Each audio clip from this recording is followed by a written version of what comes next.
It is now June 1st already, which is kind of crazy. I mean, this whole year is just going by extraordinarily fast. And I'm going to rank all four 2024 May movie releases that I saw from the worst to the best. And fortunately, this was a pretty good year because, or at least a pretty good month, because all these movies, even the one ranked in last place, I still really liked. Now, coming in fourth place, we have The Fall Guy, and this is a movie I saw twice. I thought this movie was a lot of fun. And who knows, maybe when I rewatch the movie if I ever rewatch the movie that'll be in third place, I'll like it less than this movie. But this movie's still really, really fun. And I think what makes this movie just so great is, I mean, of course, just Ryan Gosling. He's just so naturally funny where any single scene with him, he's just funny the whole time. It's like he has this natural charm to him. And I think that Emily Blunt was great as well. And Aaron Taylor Johnson was also a blast. And I think that this movie just does a really good job of, like, I guess apparently it's like kind of inaccurate to how stunts are in movies because with this one, Ryan Gosling is playing a stuntman to go rescue the real actor. But I thought it was just cool to see how, like, his knowledge as a stuntman could be very useful to him in the real world. It just made it a lot more fun, and it felt like a lot of other movies, maybe like action movies, comedies like this, you have it where I guess this person just seems to have all this talent out of nowhere and it seems kind of like stupid, but it actually makes sense. And I do think that there is maybe one of the reasons where I think this movie probably did so poorly is I think there might have actually been some misconception about what this movie is. Because this movie, I feel like when you watch the trailer and when you read about it, you think that this is an action comedy movie. And there's definitely some action, but I would more say that this is more of a rom-com than an action comedy because our two leads, Ryan and Emily, I mean, they basically have this kind of on-again, off-again thing throughout the movie. And it kind of goes like a lot of rom-coms will. And I think that's probably one of the reasons it maybe didn't do as well as they wanted it to. But overall, I thought that this movie was a lot of fun, and I still had a blast with it, even the second time around. But yeah, there's not much to say. I still really liked this movie. And coming in third place, we have Babes. This was another movie where I thought I was pleasantly surprised with this movie, and I thought it was a lot funnier than I expected it to be. Where I've heard people say that this is basically the movie Bridesmaids, which I haven't seen, so I don't know, take that for what you will, but for pregnancy. And this movie, I think it could kind of, like, I think this is a movie where you'll either think it's very, very funny or not funny at all. I don't really think you're going to think it's where some of the jokes are funny, some aren't. I think it's going to be very subjective. Like, I thought it was hilarious, but this is a lot of this is a lot of that crass, like, maybe crass sexual humor.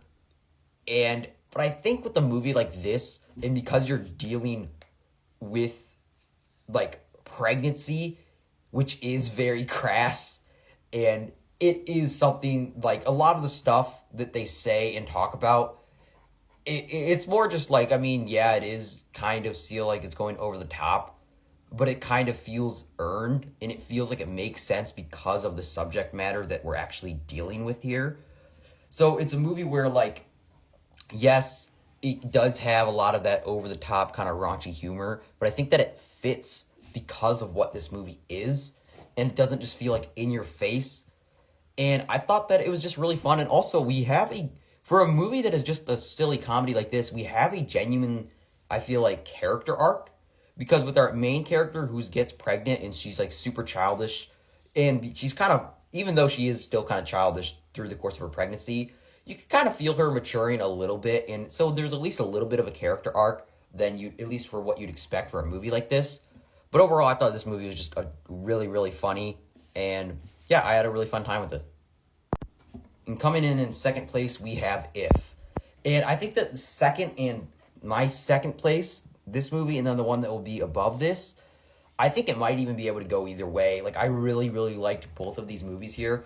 But with this movie, I really think that it just has such a great amount of just charm to it, where you watch it, and yes, it's about imaginary friends, and because of that, it has this childlike wonder, almost like a live-action Pixar movie. And I think it just kind of has that just happy tone that maybe could be a little annoying, but I think it's done in a really well done way here because our characters are just so charming. Of course, we have Ryan Reynolds. He's great. Steve Carell. It's just a ton of other people. There's a ton of big names in here. It's like George Clooney's in here. Although, there's like a lot of these friends you only get to see for a little bit. But I think that it has a very emotional message where it says how when you grow up, that's when you need your imaginary friends the most. And I think that was a really beautiful message there. I think it kind of shows the saying how it could maybe take in many metaphorical ways where it's saying how even when you're older, it doesn't mean you have to become bitter.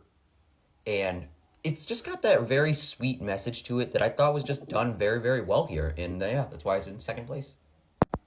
And coming in at number one, we have Kingdom of the Planet of the Apes. I would say this is a very big surprise for me because I recently watched for the first time the original trilogy. Not original, but like the previous trilogy directed by Matt Reeves.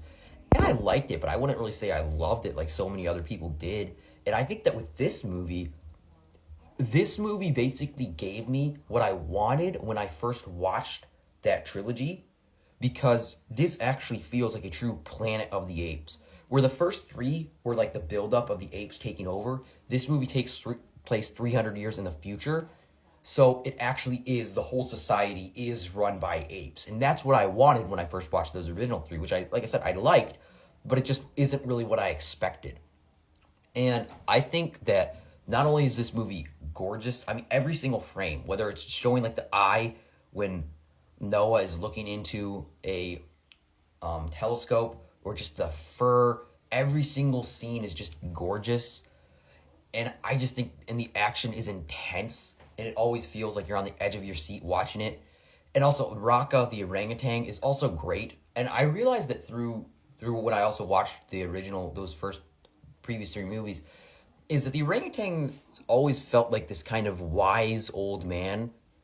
And I think especially here, it's even more so, because in here, Raka's like the true original follower of Caesar, who basically started this religion, and he's basically seen as like a Messiah, Jesus figure. And it's very interesting because then we have our villain who's basically twisting the words through his own message to try to control people. And then we have Raka here who knows the original meaning. And it just gives all these different layers of depth to all these characters. And our main villain is great too, who's Proximus Caesar, who is played by Kevin Durant, who's great. He's great in anything he's in. He's very underrated, I think. And I just thought that this movie was just a lot better than I expected it to be because, like I said, I liked those three movies, but I didn't love them. I think that this is a movie that, when I watched it, I'm like, this is what I want out of the Planet of the Apes movie. I thought that this was epic. I really enjoyed it. And I think this was just a really great month for movies, and I'm really excited for the rest of this summer. So, yeah. Yeah, so those are my rankings of all 4 of the May 2024 movies I watched, ranked from the worst to the best. So tell me in the comments, what was your favorite movie this month? Leave your ranking down below of every single May movie that you watched. And if you like this video, leave a like, leave a comment, subscribe for more rankings and reviews.